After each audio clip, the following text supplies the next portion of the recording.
रामकृष्ण रे बाबा, माईचा आवाज बरोबर आहे ना? आता दोन शब्द मला शक्य नाही होत. अरुण आणि बुवांबद्दल आणखीन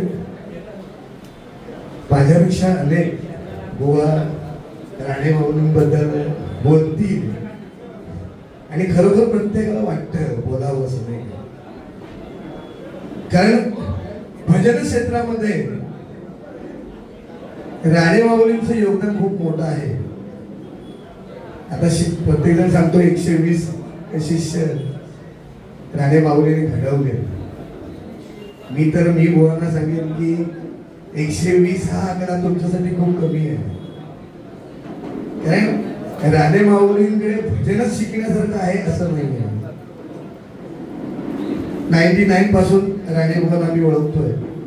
तर राणे बुवांकडे नुसतं भजनच शिकण्यासाठी कोणी जाऊ नका.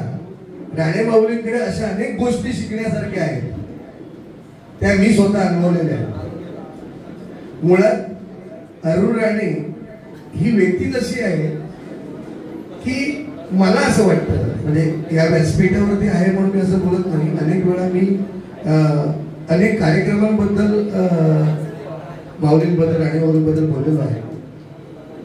पंढरपूरमध्ये पांडुरंगाचे दर्शन घेण्यापेक्षा खरोखरच कधीतरी तुम्हाला रस्त्यावरती कुठेही राणे माऊली दिसून देत, त्यांचं दर्शन घ्या. मंदिरात जाण्याची गरज नाही. खानवेकर बुवा तुम्हाला छाती ठोकपणे सांगेल. याचं जिवंत उदाहरण सांगतो.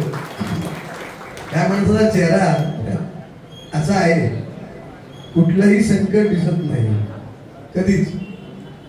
आणि मुळात आम्ही खरोखर राणे माऊलींच्या चरणाजवळ आहोत.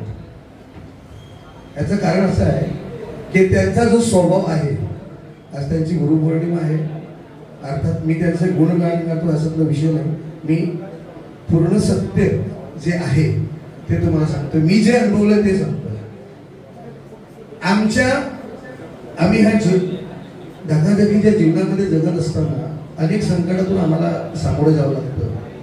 आमच्या चेहऱ्यावरती कधीतरी दिसेल की आम्ही कुठेतरी थकलोय, पण ही व्यक्ती थकतच नाही. कुठून ताकद आले भगवंताला माहिती. हीच ताकद परमेश्वर पांडुरंग स्वामी समर्थ आणि माझे डॅडी व खरोखरच तुम्हाला आयुष्य दीर्घायुष्य मिळव, आणि हीच ताकद तुम्ही आम्हाला, तुमच्याकडून अपेक्षा हीच आहे माऊली आज या शुभदिनी की तुम्ही खरोखरच सदैव असेल हसत राहावं. एक किस्सा सांगतो तुम्हाला राणे माऊलींबद्दल. आम्ही भजन क्षेत्रामध्ये आज जवळजवळ दोघेही आम्ही एकत्र राहतो. परंतु परवाची एक गोष्ट झाली 3-4 महिन्यापूर्वी. राणे माऊलींबद्दल आम्ही नालासोबत स्टेशनला उतरलो आणि एक व्यक्ती, अनोळखी व्यक्ती मला हाक मारला. खानवेकर, मी त्यांना ओळखत नाही. म्हटलं बोल असं काय? ठीक आहे, आम्ही भजन करतो म्हणून आम्हाला नावाने कुठे ओळखतो. मला माऊली तुमचा एक युट्यूबला कार्यक्रम आहे. म्हटलं युट्यूबला माझा कार्यक्रम तर कोण ना कोण टाकतो. नारायण आपले राणे माऊलींच्या गुरुपौर्णिमेच्या कार्यक्रमाला तुम्ही अभंग गायलेला युट्यूबला आहे, तुम्ही राणे माऊलीला कसं ओळखता? तर मी त्यांना पहिला प्रश्न विचारला. मुळात मी त्यांच्या गुरु पौर्णिमेच्या कार्यक्रमाला जातो याचा अर्थ ते मला ओळखतात, त्यांचा शिष्यगण मला ओळखतो, परंतु तुम्ही कसे ओळखता हे मला पहिलं सांगा. खरोखर सांगतो, आता सांगताना काटा उभारला.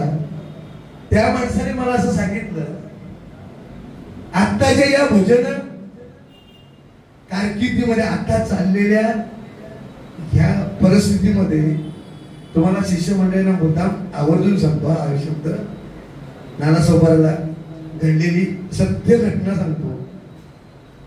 आता अनेक या गुरुपौर्णिमेपासून आजच्यापर्यंत मला वाटतं अनेक लोकांच्या गुरुपौर्णिमा आहेत, अनेक बुवा लोकांच्या आहेत, अनेक मान्यवर, अनेक प्रकारच्या गुरुपौर्णिमा होतात. पण भजन क्षेत्र सोडून त्या माणसाने मला जे सांगितलं, तो माणूस मला म्हणतोय, बुवा राणे माऊलींचं मी भजन तर ऐकतोच, परंतु जीवनात कसं जगावं, जीवन कसं घडवावं आपलं, हे मला राणी माऊलींनी शिकवलं.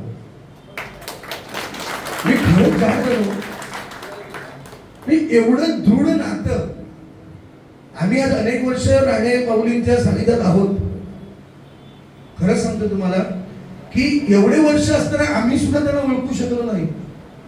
तर आम्ही आमच्याकडे तेवढा म्हणजे त्यांच्याकडे पण फक्त आमचं कसं असतं, भेटल्यानंतर एक नमस्कार करणं, कसे आहात एवढंच. परंतु त्याच्या पलीकडचं नातं बुवानी अनेक लोकांना दिलंय हे मला ऐकल्यानंतर मी माझ्या बाजूला शेणाई बुवा होते. मी बुवाला म्हटलं बघा हीच तर खरी भजनाची पोत पावती.